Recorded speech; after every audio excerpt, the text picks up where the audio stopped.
The colonies of benevolence represent one of the earliest initiatives to exterminate poverty on a national scale. Based on the ideas of the Enlightenment, 7 agricultural colonies were established, an advanced concept to re-educate the poor and the needy. They can be recognized by these features.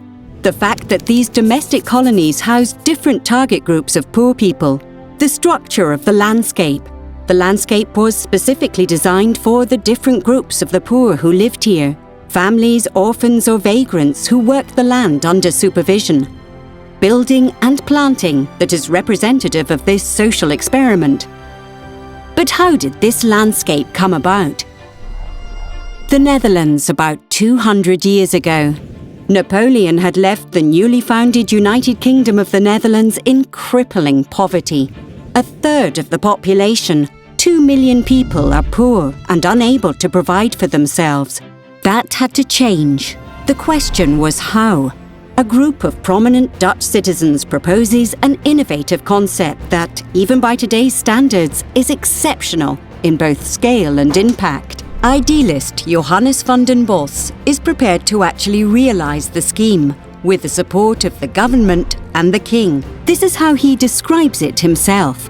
We establish settlements, far from the main cities, namely in sparsely populated Drenthe, where there are large areas of land not yet used for cultivation. From all over the country, we bring the city's poor and needy together there, to clear the uncultivated land ready for farming, so that they can grow their own food. The combination of work, discipline, education, healthy country air and religion will do them good and return them to society as better people. Man forms the landscape, and the landscape shall form the man. Over the course of 7 years, 7 colonies of benevolence were established. Paupers lived in families in small houses with a piece of land. In other locations, vagrants, beggars and orphans lived in groups in square-shaped institutions. The new residents cleared 80 square kilometres of uncultivated land, and tree-lined alleys were constructed. All of this followed a linear structure designed by Johannes van den Bos. This attracted considerable international interest and visitors. There was a high level of public services in the colonies of benevolence, a health insurance fund, care for the elderly, a hospital, agricultural training, and compulsory education for boys and girls from the age of 6. While in many European countries and in the Netherlands and Belgium, this would not be regulated by law for another 100 years. But the large-scale experiment in social reform and elevation of the paupers turned out differently than expected. The idea was to return the colonists to society as better citizens, but in practice it often didn't work out that way. Due to financial problems, a number of colonies ended up in the hands of the state.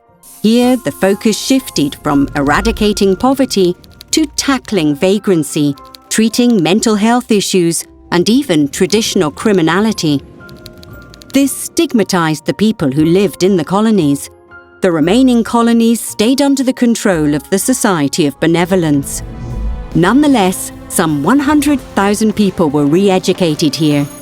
Today, at least 1 million people are descended from them, and the cultural landscapes of the colonies of benevolence are still clearly recognizable.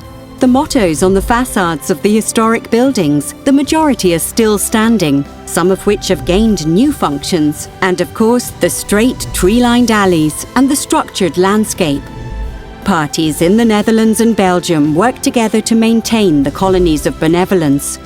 Residents, companies, farmers and land managers in the areas are intensely involved. There are several visitors' centres from which to explore the colonies of benevolence. For more information on a visit to the colonies, Koloniën van Weldadigheid.eu. In brief, this is a living landscape in which people live and work.